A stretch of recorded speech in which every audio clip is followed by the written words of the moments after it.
ത്രിയേക ദൈവത്തിൻ്റെ അതിപരിശുദ്ധമായ നാമം വാഴ്ത്തപ്പെടുമാറാകട്ടെ. എല്ലാവർക്കും നല്ലൊരു സുദിനം ആശംസിക്കുന്നു.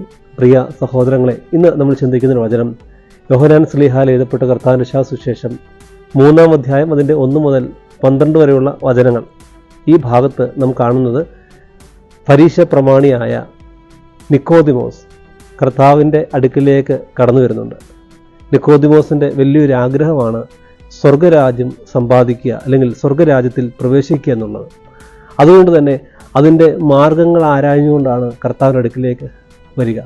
കർത്താവ് അവനോട് പറയുന്നുണ്ട്, നീ വീണ്ടും ജനിക്കുന്നില്ല എങ്കിൽ സ്വർഗരാജ്യത്തിൽ പ്രവേശിക്കുകയില്ല.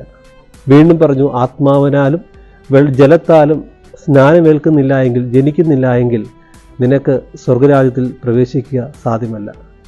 പ്രിയ സഹോദരങ്ങളെ, നമ്മളൊക്കെയും സ്വർഗരാജ്യം ലക്ഷ്യം വെച്ചുള്ള ജീവിതം നയിക്കുന്നവരാണ്.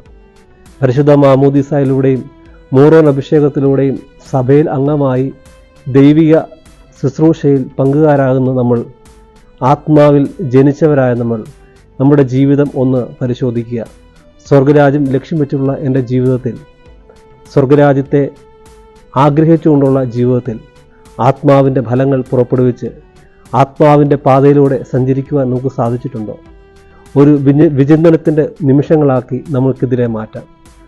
എൻ്റെ ആത്മാവിൽ ജ്വലിച്ചിട്ട് എന്തുകൊണ്ട് ഇടയ്ക്ക് വെച്ച് ആ ജ്വലനം നഷ്ടപ്പെട്ടു പോയി? അല്ല എങ്കിൽ എവിടെയാണ് എനിക്ക് വീഴ്ച സംഭവിച്ചത്? ആ വീഴ്ച കണ്ടെത്തി ആ ഒരു തെറ്റിനെ പരിഹരിച്ച് മുന്നോട്ട് പോകുവാൻ നമുക്കിടയാകട്ടെ. അതിന് ഈ വചനഭാഗം ഇടയാകട്ടെ എന്ന് പ്രാർത്ഥിക്കുന്നു. സർവശക്തനായ ദൈവം നിങ്ങളെല്ലാവരെയും വാഴ്ത്തി അനുഗ്രഹിക്കുമാറാകട്ടെ. ആമേൻ.